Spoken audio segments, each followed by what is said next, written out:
Pour bien s'entendre, il faut bien s'écouter. Rendez-vous sur M, la petite radio du Grand Maghreb.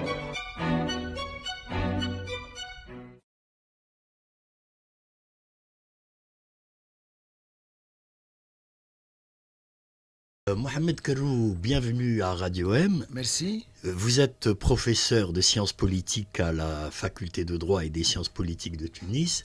Vous êtes membre fondateur de l'Observatoire tunisien de la transition démocratique en 2011. Vous êtes l'auteur de plusieurs ouvrages, dont un essai sur la Révolution, le titre c'est L'autre Révolution, paru en 2018 chez Cérès Éditions. Alors, vous êtes un des rares universitaires critique, disons, vous avez toujours été un universitaire critique, vous êtes un des rares donc à avoir soutenu dès le début le coup de force de Kais Saïd, le 25 juillet 2021. Dans un article publié le 28 juillet 2021 intitulé Kais Saïd ou la revanche légitime de l'État et de la société, vous écriviez ceci, je vous cite: le 25 juillet 2021 constitue pour la mémoire nationale un événement historique à valeur hautement symbolique, similaire sans être identique au 14 janvier 2011, qui marque la chute de l'Ancien Régime. C'était le moment ou jamais, et force est de reconnaître que Kais Saïd a été à la hauteur de l'événement rupture en se constituant comme acteur majeur de l'histoire. Alors, un an après, et un parcours plutôt chaotique depuis, est-ce que vous y croyez encore à ce que vous écriviez ? D'abord, merci pour l'invitation. Je suis vraiment heureux de dialoguer avec toi, Lotfi, et de dialoguer avec le public, le large public de votre radio. Et alors, je te remercie d'avoir mentionné que je suis, sans fanfaronnade, un intellectuel critique, c'est-à-dire que, et j'aimerais le dire et le redire, je ne cherche pas à participer au pouvoir ou à l'opposition. Je me situe en dehors du pouvoir politique et de l'opposition, mais je ne me situe pas en dehors de la politique. J'ai des positions et je les émets quand il le faut, même si ça ne plaît pas aux gens. C'est vrai. Est-ce que je suis parmi les rares ? Je ne sais pas. Il m'a semblé, en ce temps-là, que la majorité absolue avait soutenu Non, moi je l'événement. parlais des intellectuels critiques. Oui, même parmi les intellectuels. Ils ont soutenu la majorité. À mon avis, on n'a pas de sondage, on n'a pas d'enquête, mais la majorité avait soutenu.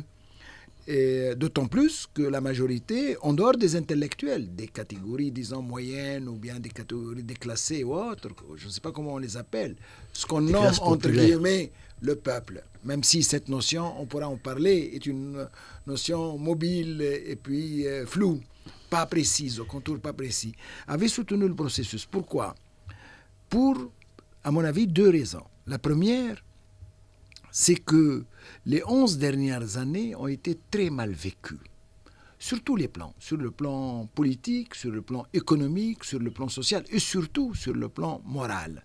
Les gens, autant ils ont retrouvé leur dignité le 14 janvier, autant ils se sont sentis démunis de cette dignité. Ils ont été humiliés. Parce que les gens qui ont pris le pouvoir après le 14 janvier et qui ont parlé au nom de la Révolution l'ont trahi d'une manière ou d'une autre. Et puis le plus important, c'est qu'il n'y a eu aucune réalisation pendant les 11 dernières années. Je parle des réalisations économiques et sociales, des projets. Il n'y a eu vraiment aucun projet. Et en plus, d'ailleurs pourquoi le 25 juillet a eu lieu ? Parce que la veille ou l'avant-veille, il y a eu encore une réclamation de compensation. Ils voulaient encore se servir dans les budgets de l'État, alors que les gens souffraient. On va préciser peut-être pour nos auditeurs, exactement. La compensation, en fait, dès le début, dès 2012, lorsque Nahda a accédé au pouvoir, Nahda, les militants de Nahda, a toujours revendiqué des compensations pour leurs militants qui ont été victimes de la répression de Ben Ali, de l'époque de Ben Ali. Et ils ont même voulu instaurer un fonds dédié à la compensation financière, donc, qu'ils demandaient pour avoir été victimes de la répression de Ben Ali. ce qui a été effectivement mal vécu par la population en général, et notamment même des militants de gauche comme Hamal Hammami, etc., qui ont dit mais qu'est-ce que c'est que ça ? Nous avons été victimes de la répression de Ben Ali, mais nous ne demandons pas de compensation, nous avons milité, nous sommes des militants, et point.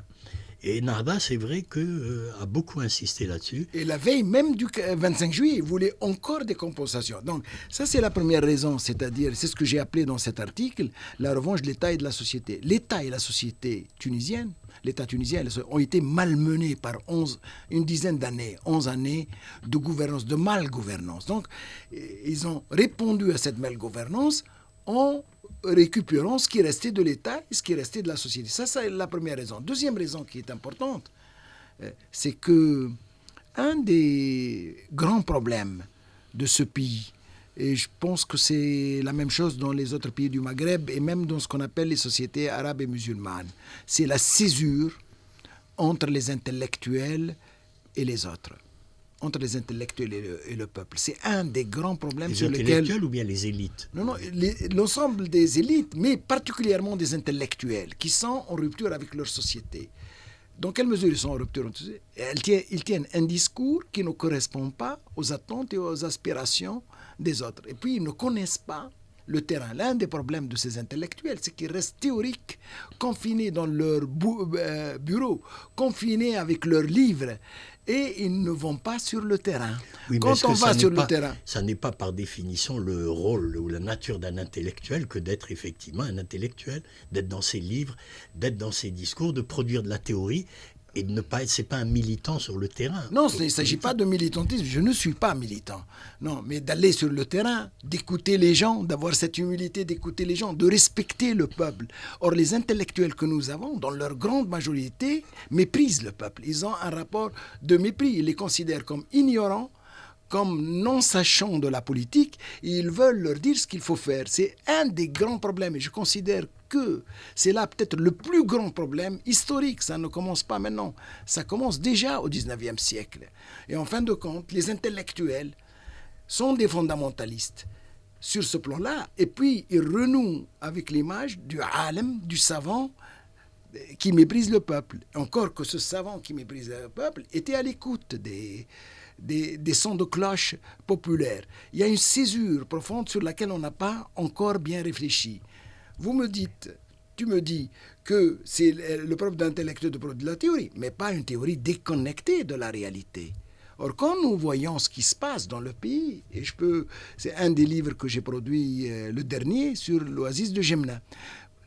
Ça fait 11 ans que cette oasis fonctionne en autogestion, qu'il propose un modèle de citoyenneté, un autre modèle économique, et la plupart des intellectuels ne sont pas à l'écoute de cette affaire. Donc ils sont en rupture avec leur société locale. Et alors sans te parler de la rupture entre le centre, Tunis, et le reste du pays. C'est deux mondes différents. Ce qui se passe à Tunis ne reflète pas nécessairement ce qui passe dans le reste du pays. Et ça, c'est un problème sur lequel on n'a pas encore bien réfléchi. Et je pense, venant de régions de l'intérieur, ayant vécu pendant mes 17 ou 18 années dans ces régions, ayant encore des relations, et c'est ce qui fait que je suis allé à Jemna, enquêter sur le terrain, écouter le discours des gens, voir leurs pratiques, je pense qu'une de mes fonctions, c'est d'attirer l'attention sur les dimensions du local. Et il y a une césure complète entre la dimension nationale et la dimension locale. Et je ne pense pas que c'est le propre de la Tunisie. Oui, mais là, on le voit y compris sur le statut des intellectuels. Enfin, c'est un problème qu'on peut retrouver en Europe, récurrent. Etc. Et qui est récurrent. C'est-à-dire, voilà. De plus en plus, effectivement, de décalage. Donc voilà les deux raisons pour lesquelles... Entre les intellectuels et les classes populaires. Voilà, pour ne pas dire le peuple. Parce que tout le monde, y compris les intellectuels, sont partie prenante de ce peuple. Voilà. Bien sûr, ils sont partie prenante du peuple, mais ils ont un rapport avec le peuple que le peuple n'a pas avec lui-même, si vous voulez. C'est ce rapport de mépris. On ne comprend rien à ce qui se passe depuis 2011 si on ne se situe pas dans cette logique d'humiliation et de revendication de la dignité. Tout se passe, en fait, au niveau moral et au niveau symbolique. Et donc, pour résumer, les deux raisons pour lesquelles j'ai soutenu le processus, c'est que, premièrement, l'État et la société ont retrouvé leur, entre guillemets, nature antérieure à celle de la gestion et de la gouvernance islamiste. et enfin, qui ont malmené l'État et la société, et d'autre part, pour essayer de proposer autre chose que ce que proposent les intellectuels comme discours. Alors, bon, très bien. Maintenant, pour revenir au réel, puisque effectivement vous voulez être ancré dans le réel, vous avez soutenu le processus du 25 juillet, c'est-à-dire le coup de force de Kais Saïed le 25 juillet 2021. Depuis, beaucoup de choses se sont passées, et le 25 juillet, il y a quelques jours, le référendum a adopté une nouvelle constitution. Alors on le rappelle, avec un taux de participation, disons en gros de un peu moins de 3 Tunisiens sur 4. Voilà, 25%. Voilà. Et c'est à peu près, à peu près 23% de l'ensemble de l'électorat qui a dit oui, qui a soutenu le projet de Kais Saïed. Donc très rapidement, sans aller dans le détail, on peut dire que Kais Saïed a fait passer son projet de constitution, mais qu'il s'est avéré minoritaire dans l'électorat, de fait, en parlant arithmétiquement, hein, simplement. Je ne parle pas de... Après, sur le plan symbolique et tout, c'est autre chose. Et en même temps, donc vous dites que vous avez soutenu le processus du 25 juillet, mais vous ne soutenez pas toute la démarche de Kais Saïed. Absolument. Alors, dites-nous qu'est-ce qui Alors, je vais donner différencie... ma position personnelle, l'avouer, pour que ce soit clair, carte sur table, et puis je passe à l'analyse, parce que sur le plan statistique, c'est une dynamique, mais il y a une autre dynamique qui va au-delà des statistiques. D'accord. Bien. Alors, personnellement, autant j'ai soutenu le processus du 25 juillet 2021, qui s'est échelonné jusqu'au 25 juillet, ce 25 juillet, sur une année, et qui va continuer jusqu'au 17 décembre, le jour de l'organisation des élections législatives, parce que c'est un processus sur 18 mois avec l'instauration d'un état d'exception, avec tout ce que cela implique sur le plan de la suspension des libertés, suspension provisoire, etc. N'est-ce pas? Autant j'ai soutenu le processus, autant j'ai été très critique, comme la plupart des intellectuels. Ils ont été critiques, là je suis d'accord. Ils ont été critiques sur le projet de constitution présenté par le président de la République. Pour quelle raison? Et j'ai voté, personnellement, je ne vous le cache pas, j'ai voté contre ce projet. N'est-ce pas? Et je ne suis pas seul. Nous sommes nombreux à avoir voté contre, même si on ne représente qu'une minorité, n'est-ce pas? Au niveau des voix, 25% ont participé, dont 23% ont voté, ont donné oui, ont pris la position de oui pour le projet de constitution. Et nous sommes uniquement 2, et peut-être moins de 2, nous n'avons pas les chiffres, nous avons seulement les projections de l'Institut Sigma, nous sommes moins de 2% à avoir voté non. Le reste, 75%, n'ont pas participé. Disons que 50% ne sont pas allés voter et 25%, ou même peut-être 21%, comme dit Sigma, ce qui fait 2 millions, ont boycotté. C'est une position c'est une position politique assumée, sur laquelle nous reviendrons. Alors, j'ai voté non. Pour quelle raison? Parce que ce projet de constitution est liberticide. Il n'y a pas de liberté. Il n'y a pas de séparation de pouvoir, n'est-ce pas? Le président s'arroge tous les pouvoirs. C'est une demande populaire que le retour au régime présidentiel. Mais là, il fait plus. Il fait un régime présidentialiste au niveau du texte, de la loi fondamentale. Autre chose, il a enlevé l'article 1er qui disait que la Tunisie a pour religion l'islam, et on croyait qu'il allait vers la laïcité. Or, il a introduit dans l'article 5 quelque chose d'encore plus grave, à savoir le retour aux objectifs de l'islam, maqasid al-islam. Les finalités de l'islam. Les finalités de l'islam. Et donc, cela est une régression par rapport à l'article 1er de 59 qui a été repris par la Constitution de 2014. Et donc, pour l'ensemble de ces raisons, outre, bien entendu, le préambule qui est franchement très mal écrit, qui n'est pas digne ni d'un juriste ni d'un politicien, c'est une mauvaise copie qui ne se met pas au niveau des objectifs d'un texte constitutionnel et donc qui va dans tous les sens, ni d'un texte historique. C'est pour l'ensemble de ces raisons que j'ai décidé de voter non. Maintenant, pour revenir aux statistiques. 25%. Juste oui, allez-y. Vas-y. Pour le préambule de la Constitution, Ouais. la Constitution, on vous dit que c'est mal écrit, que Ouais. ça n'a pas... Oui. Ça n'a pas ça la n'est teneur de la d'un hauteur, préambule. Voilà, d'un préambule Trop long, de constitutionnel. trop long et pas clair. Pas clair. Bon, Voilà. mais en même temps, on dit donc que c'est Kais Saïd lui-même qui aurait rédigé son Oui, texte. bien sûr. Vous en êtes... Ah oui, ça c'est sûr. Ça, c'est son style. Lui, il tenait... D'ailleurs, je considère que c'est erreur politique que le président de la République rédige lui-même la Constitution.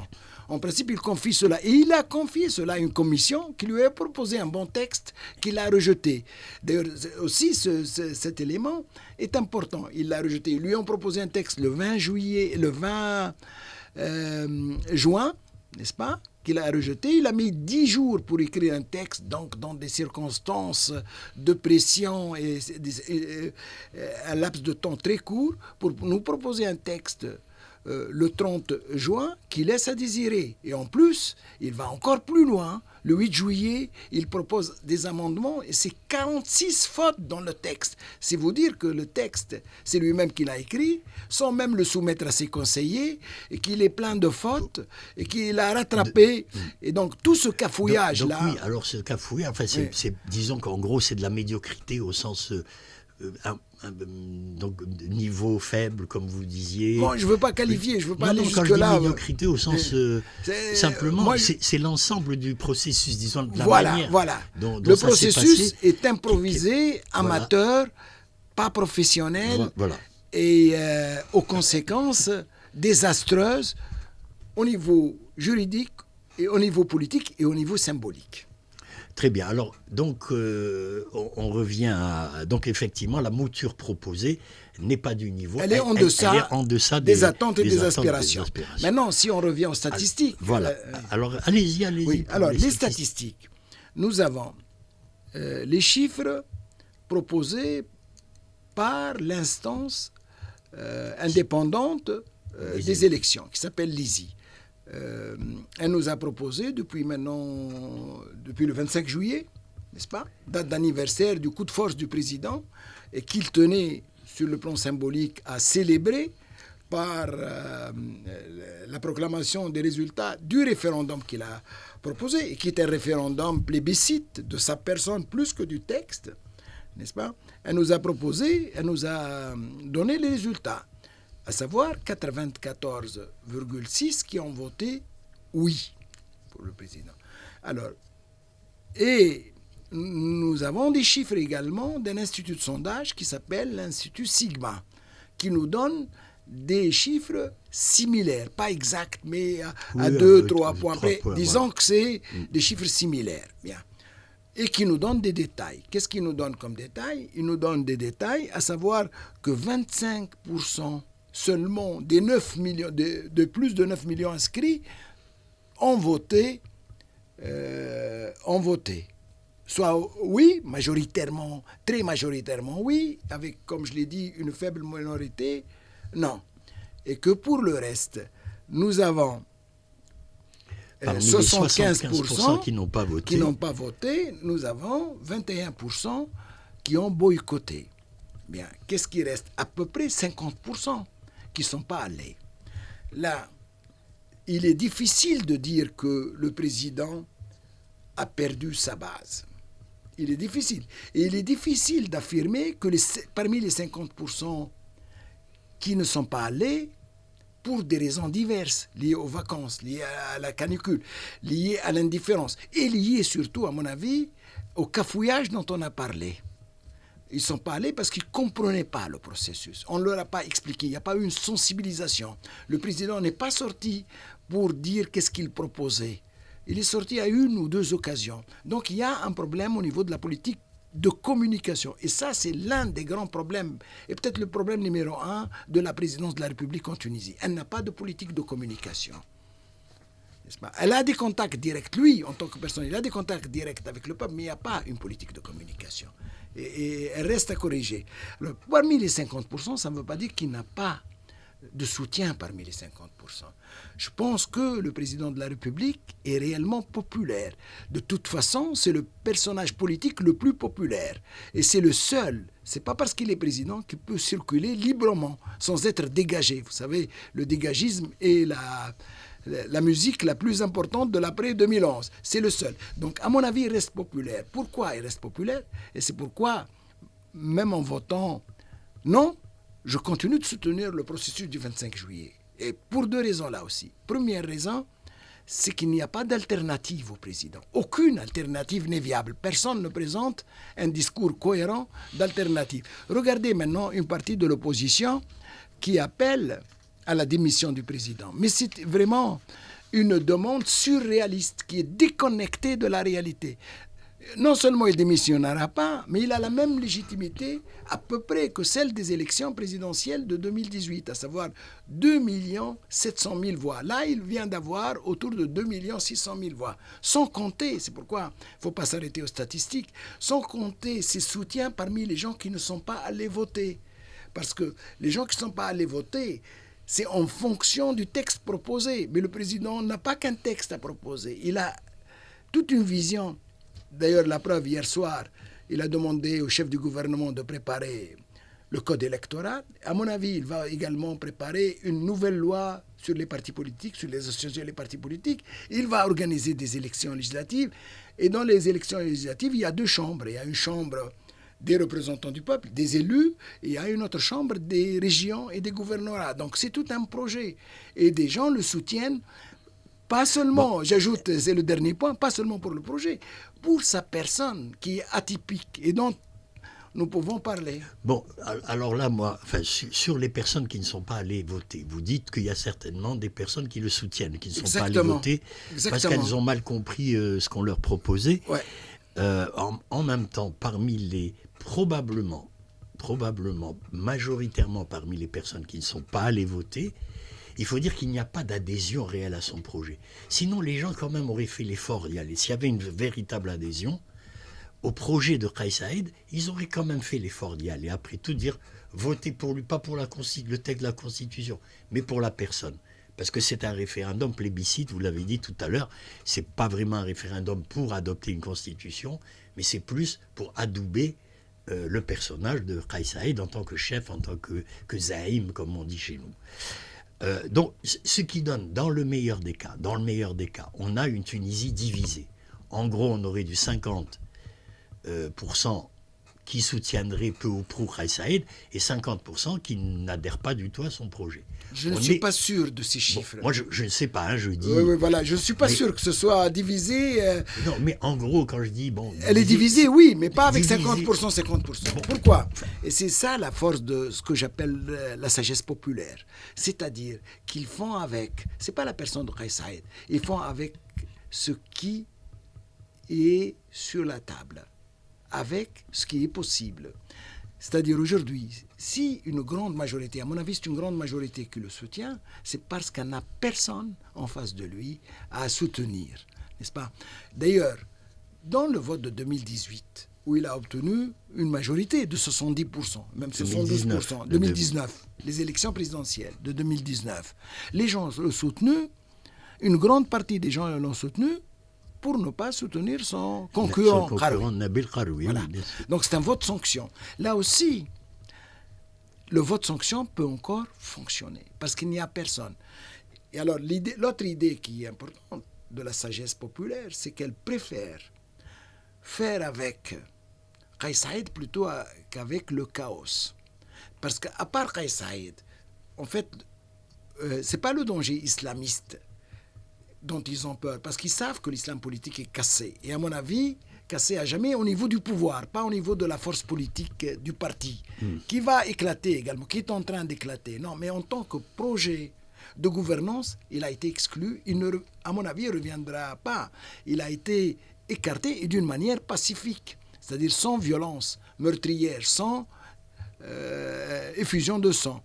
Mais alors pourquoi ils le soutiennent? Parce qu'ils savent que sans lui, il y a le chaos. C'est lui qui tient. C'est lui qui est la réponse logique au vide politique que vit la Tunisie. Oui, donc c'est plutôt un soutien par défaut, on dirait. Exactement. Donc c'est bien ce que je dis, ça n'est pas une adhésion à son projet. Oui, mais il n'y a pas les deux forces, une force pour et une force contre. La force contre est très faible. Elle ne se hisse pas statistiquement à 50% et elle ne se hisse pas symboliquement à être une alternative politique. Il n'y a pas d'alternative politique en Tunisie. Pour des raisons historiques, parce que les deux, à mon avis, les deux forces politiques dominantes, c'est-à-dire l'islamisme et le nationalisme, ont échoué à mobiliser les gens, ont échoué à rester crédibles auprès de l'opinion Non, publique. parce que historiquement, le projet nationaliste, après l'indépendance, a abouti à l'échec avec la chute de Ben Ali. Exact. Et ensuite, le projet islamiste Alors, a l'échec. Donc ces deux tentatives avortées, exactement. Donc, nationalisme et islamisme, nous donnent Kais Saïd. Mais le problème, Kais Saïd est porteur de quoi? Vous qui êtes sociologue et politiste, c'est un personnage atypique, tout le monde le dit. Mais au-delà de ça, il est porteur forcément de quelque chose, de valeurs, d'idées, pour pas dire d'idéologie. Apparemment, il n'est pas idéologique au sens classique du terme, mais qu'est-ce qu'il porte comme projet? Excellente question, et j'avoue, pas facile à résoudre. La réponse n'est pas facile. La question est intéressante, mais la réponse ne peut être que complexe. La question est simple. Qu'est-ce qu'il y a derrière Kais Saïd? Quel est le projet que ce bonhomme porte? La question est très simple, mais la réponse ne peut être que complexe. Pourquoi? Parce que le personnage, à mon avis, politique, je ne parle pas de l'homme, n'est-ce pas, est complexe. C'est-à-dire qu'il y a, d'un côté, avec la revanche de l'État et de la société, il y a un élan nationaliste chez lui, nationaliste tunisien. Et c'est pourquoi les gens le soutiennent pour cet élan-là qu'ils ont perdu, qui était présent avec le mouvement nationaliste, jusqu'à son échec à proposer un autre modèle de développement, n'est-ce pas? Et ils n'ont pas trouvé ce modèle-là chez les islamistes, ils ont trouvé le contraire. Donc, ils sont allés chercher, c'est un peu une reconquête de l'identité nationale qu'ils ont trouvée en partie chez Kais Saïd. Mais il n'y a pas que cela chez lui. Il y a également chez lui un autre élément qui plaît beaucoup aux masses populaires, c'est le conservatisme religieux. C'est un conservateur religieux, et on le voit dans l'article 5 dont nous avions parlé, les objectifs de l'islam, les fondements de l'islam, ta'alim ad-din, ta'alim al-islam, n'est-ce pas? Nous trouvons cela. Et nous le savons également par d'autres positions, et principalement par sa position réfractaire contre l'égalité successorale. Il l'a dit. Et il l'a martelé tout au long de sa campagne. Et il l'a toujours dit, il est contre l'égalité successorale entre les hommes et les femmes. Pour lui, il faut demeurer fidèle aux prescriptions du Coran, à savoir 2 parts pour l'homme et 1 seule part pour la femme. Donc, c'est clair. Il y a un côté conservateur musulman qui plaît, contrairement à ce que pensent les intellectuels. C'est-à-dire que si vous êtes conservateur musulman, les gens vont avec vous. Si vous êtes dans la position de laïcité, les gens ne vont pas avec vous. Et Bourguiba a montré qu'il était un génie politique en jouant sur les 2 cordes. Et il a fait des réformes hardies, mais il n'est pas allé jusqu'à consacrer l'égalité successorale, parce que ses ministres l'avaient averti que s'il va jusque-là, il risque d'être impopulaire, il risque d'avoir un rejet, un retour de manivelle violent, n'est-ce pas? Une autre violence symbolique comme celle qu'il aurait exercée, lui. Remarquez que le Code de statut personnel tunisien, la première mesure, la première réforme est une réforme hardie, est une réforme transgressive des préceptes de la religion. Mais il n'y avait que Bourguiba pour faire cela. Donc lui, Kais Saïd, il ne peut pas faire toutes ces réformes-là à l'intérieur du bloc de l'islam tunisien. Il y a une autre dimension chez lui qui est, à mon avis, dominante, mais elle n'est pas unique. C'est la dimension populiste, qui consiste en un rejet des élites. Il se met en position, il est hostile aux élites, au discours des élites, il est hostile aux corps intermédiaires, il est hostile aux partis politiques, principalement, et même à la société civile dans son ensemble. Et troisième élément qui fait de lui un populiste, c'est qu'il se réclame du peuple. D'ailleurs, son principal slogan, c'est « le peuple veut », « Sha'bu yurid ». Et à chaque fois qu'il est mis devant une question difficile, il dit « le peuple veut. Sha'b yurid. Que veut le peuple? Quand on lui demande que veut le peuple, il dit le peuple sait ce qu'il veut. Ça fait de lui un populiste. Mais à mon avis, il n'est pas que populiste. Comme je vous l'ai dit, il est nationaliste tunisien, musulman conservateur, populiste pour une large part, et il est également nationaliste arabe, parce que son modèle quand il était jeune, étudiant, est Nasser, plus que Bourguiba. Mais il n'est pas contre Bourguiba. Il a un côté bourguibiste qu'il a exprimé plusieurs fois, d'ailleurs en allant au mausolée de Monastir, mais il a un côté nationaliste arabe. Et il y a un autre côté chez lui, un côté conseilliste. D'ailleurs, cette idée de créer un Sénat, une chambre des régions et des gouvernorats provient de cela. Parce que derrière ça, il y a également une idée très importante, c'est la révocation des députés. C'est que les électeurs peuvent révoquer quelqu'un s'il ne correspond pas, s'il n'est pas fidèle à ses principes. Et cette idée de conseillisme, il la tient de deux amis très proches de lui, c'est Rida Lénine, Rida Chihab el-Makki, qu'on appelait dans le mouvement étudiant Rida Lénine, et d'une femme qui est aussi importante, sinon plus importante que Rida Lénine, qui est Sonia Marx. Ces deux personnages du mouvement étudiant. Charabti, c'est ça. Exact. Voilà. Ces deux personnages-là, qui sont très proches de lui, sans avoir de poste politique. Et ça, je vais l'ajouter, ce truc-là. Il n'est pas institutionnaliste, Kais Saïd. Il ne choisit pas des conseillers autour de lui qui peuvent l'orienter.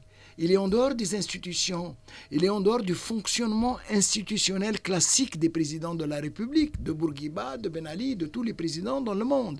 Il est ailleurs. C'est vraiment un outsider. Et c'est ce mélange-là qui fait qu'il n'est pas que populiste. Kais Saïd est un mélange de plusieurs courants, c'est ce qui fait sa complexité et c'est ce qui fait également, non pas à mon avis sa rigidité, même s'il a un côté rigide, mais qui fait sa souplesse. Je vous donne un exemple. Sur la question de la Palestine, qu'il a inscrit dans la Constitution, dans le préambule, et c'est la première fois qu'un préambule de la Constitution, dans les pays arabes, fait référence à la question de la Palestine et à Jérusalem comme capitale de l'État palestinien, n'est-ce pas? Il a des principes, et au niveau de la pratique, il n'y a pas une application de ces principes-là. L'armée tunisienne, par les exercices, par la coopération avec les États-Unis d'Amérique, par ses alliances dans la région avec les pays que l'on connaît, n'est-ce pas, n'est pas hostile à l'État d'Israël. Donc il y a, et ça c'est très important chez lui, et ça ne tient pas que du nationalisme ou du populisme, ça tient à une autre dynamique. Il y a, si vous voulez, un décalage entre la rhétorique et les pratiques politiques. Et c'est ce qui fait de lui, et je vais oser le dire, ce mot-là, un velléitaire. Il y a un côté velléitaire. Et c'est ce côté velléitaire, à mon avis, qui sauve la Tunisie. Pourquoi? En deux mots. Parce qu'il est incapable de faire, contrairement à ce que pensent les intellectuels, une dictature. Parce qu'une dictature, c'est un vrai projet. Et c'est un projet sérieux. Or, nous avons là un président qui est velléitaire. Et plus que cela, nous avons un pays velléitaire. Les Tunisiens sont velléitaires, y compris dans leur vie quotidienne. C'est ce qui fait de ce pays un pays théâtral qui ressemble plus à l'Italie qu'à l'Égypte. Il y a un côté méditerranéen, il y a un côté théâtral, où le discours ne correspond pas à la réalité. En plus du fait que les constitutions ne décrètent pas les sociétés. Donc on peut écrire ce qu'on veut dans la constitution. Regardez la constitution de 2014, par exemple. Dans la constitution de 2014, on a inscrit la décentralisation. Mais rien n'a été appliqué de la décentralisation. Et dans cette constitution-là, on vient d'inscrire les maqasid l'islam. Mais c'est des pipeaux, c'est des discours qui ne vont pas, à mon avis, que les juges peuvent utiliser, mais qui ne seront pas appliqués. Pourquoi? Parce que le statut de la femme est tellement particulier, est tellement ancré dans les traditions que les femmes ne laisseront pas faire. Il y a un vrai mouvement militant féministe en Tunisie, et qui n'est pas assumé que par les femmes, mais par beaucoup d'hommes. Il y a une vraie société civile qui ne laissera pas faire. Donc il y aura des combats qui vont mettre en question l'ordre, à la fois politique et moral, et il ne sera pas capable de l'appliquer. Et d'ailleurs, moi j'espérais qu'il propose constitution meilleure que celle de 2014 et même meilleure que celle proposée par la Commission. Or, il vient de proposer une constitution en deçà et qui va, et ça c'est ce qui fait l'ironie de l'histoire, qui va mourir le jour de son départ. Il ne fait pas, et ça c'est le drame de nos sociétés. Les présidents ne font pas des projets au-delà de leur personne, au-delà de leur projet, au-delà de leur parcours. Et on ne fait pas comme dans les pays européens ou américains ou asiatiques, comme le Japon, la Chine, etc. On ne fait pas un projet pour plusieurs générations. C'est là l'un des drames historiques de ce pays. Alors, pour finir, et donc justement pour reprendre ce que vous venez de dire, vous avez souligné là, en fait, une des faiblesses du personnage de Kais Saïed, du personnage politique, bien sûr. On ne parle pas de la personne en elle-même.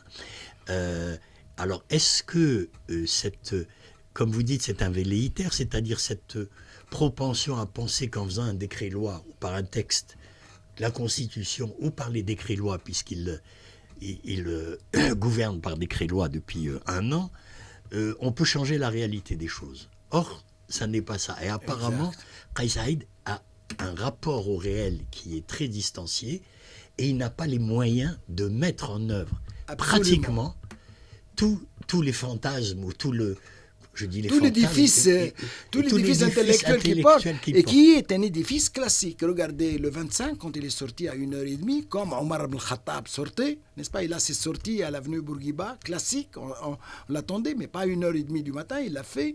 Quand il est sorti, et qu'un journaliste qui était un de ses anciens étudiants l'a interpellé sur l'état civil, Dawla al-Madaniya.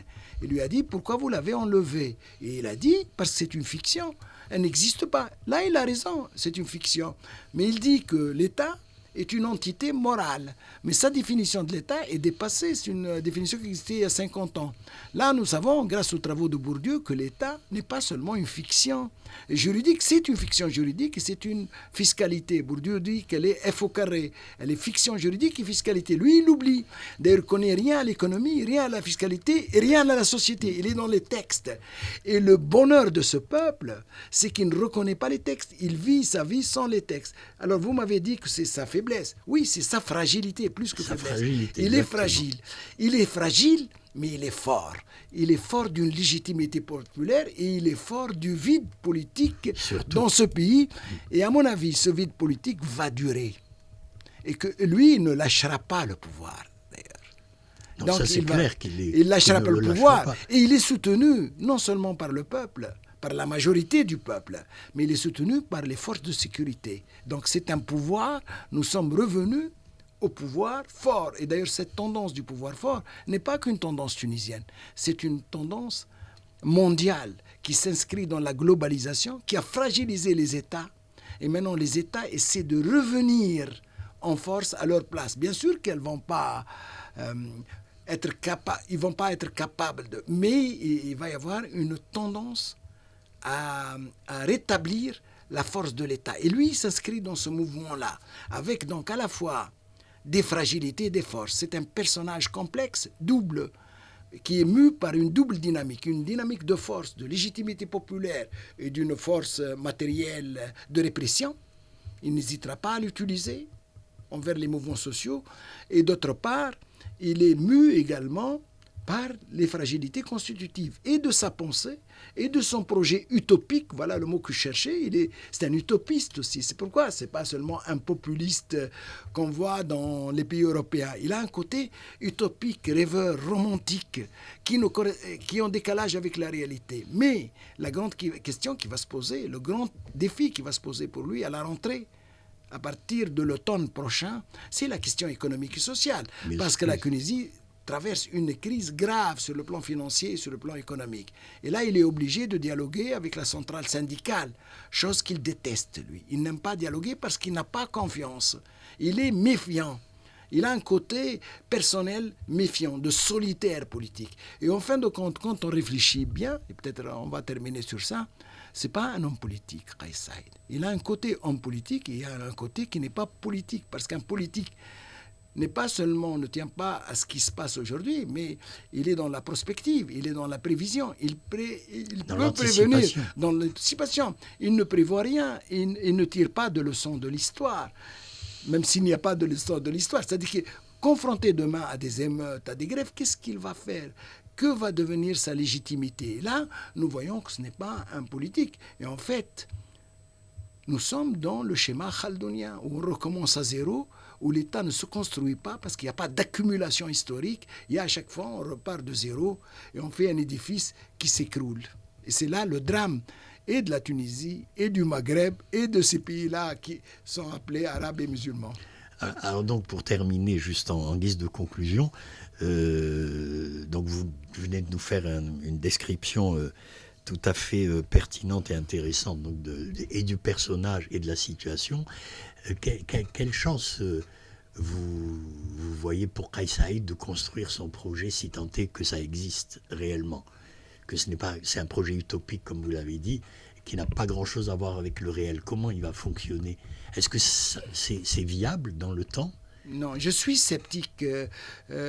Pour la deuxième chambre, je suis très sceptique. D'ailleurs, je ne sais pas, nous ne savons pas quand est-ce que ces élections-là vont avoir lieu. Les élections législatives, c'est au mois de décembre. Mais est-ce qu'au mois de décembre, on va faire les deux chambres ? Officiellement, elles ne sont pas encore fixées, on ne sait pas. Elles ne sont pas fixées. Et même dans la Constitution, la partie consacrée aux régions et au gouvernorat est très petite. Je crois que c'est 5 articles. Et même dans les mesures transitoires, dans la Constitution, il n'y a pas de délai pour organiser les élections. Et il n'a pas créé, et je pense qu'il ne créera pas, un comité de réflexion sur ce projet-là, de décentralisation, qui est légitime au niveau de la base, au niveau des idées, mais au niveau de la conception, nous ne savons pas. Donc je suis sceptique sur le projet, mais je suis optimiste pour la Tunisie. C'est-à-dire la Tunisie a une capacité, a une résilience qui va lui permettre de passer ces étapes-là. Et ce n'est qu'une étape transitoire, comme je vous l'ai dit, elle comble le vide laissé par les islamistes et les nationalistes.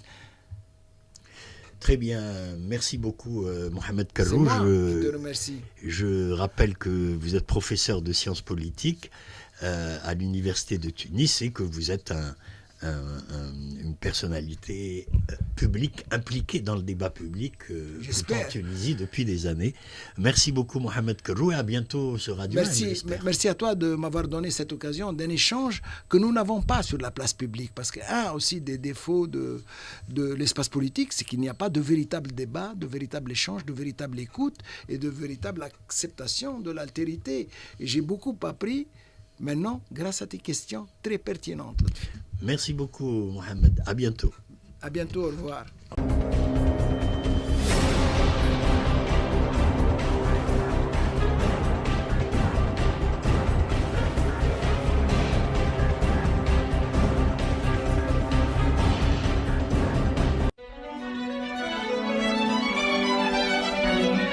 Pour bien s'entendre, il faut bien s'écouter. Rendez-vous sur M, la petite radio du Grand Maghreb.